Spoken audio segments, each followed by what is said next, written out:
So hey guys, Alex here. And Nate Dietrich. So just want to tell you about Nate's first transaction. He actually made it through a sales process. Nate, tell us a little bit about how that experience was. Experience was great. It's exciting to be to get my first one through, or almost through. I started back in May, so it's been about 3 to 4 months before I finally got my first client, and it's been interesting to say the least. But it's been really great. It's been great to get all the questions from the client. And a lot of it is questions about what's coming next, what's the process like, what do I have to sign, what do I really need for the pre-qual, what's the inspection period. So a lot of those questions kind of come up, and it's been great because I get to dig a little bit deeper and understand it more myself, and make it easier to explain to my client. And mentoring you through that process was one of those things where I had to make sure I was a step ahead because I knew the questions were coming, but at the same time making sure that you had resources to empower you to make those decisions. You just would be checking for clarification. Is this the right thing to do? Right. Which I think, like a lot of agents lack sometimes, is that confidence of having somebody behind you that knows a little bit more.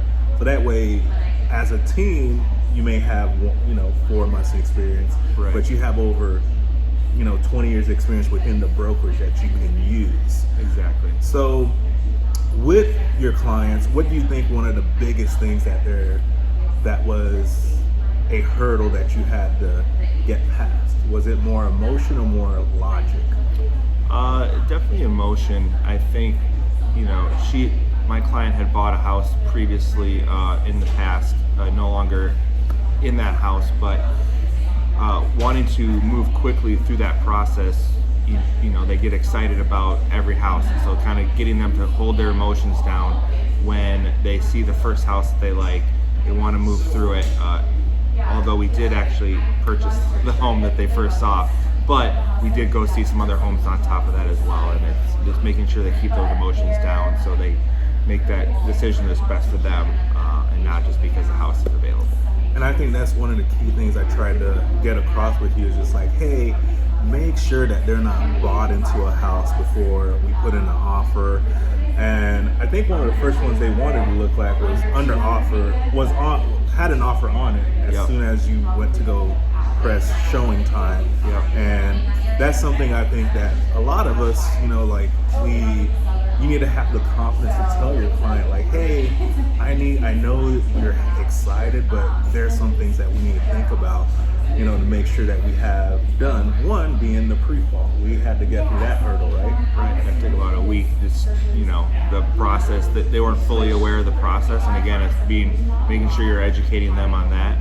And even though they had already been through it before, right? Yeah, it changes. Everything in this game changes quite a bit. So, and I think that's one of the key things, is making sure you prepare your clients for that type of transaction, meaning that, hey, it's gonna go really quick, but I want to make sure that you have a great experience. And in doing that, I am going to do my part, and you will do your part, which means you need to have a little bit more control in the transaction, as far as you need that trust from your client. So how did you build your client's trust?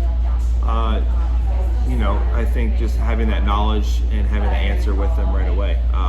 I've recently created videos for them for the future, but having that previous relationship with my client, and then being able to answer every question that they've had in a timely manner.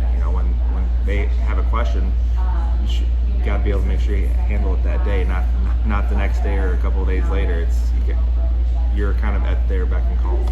Yeah, and I would say that is one of the key things with clients, is making sure that you have the answer either at the moment or really soon, because they, if you take too long, they're like, well, maybe you don't know what you're doing.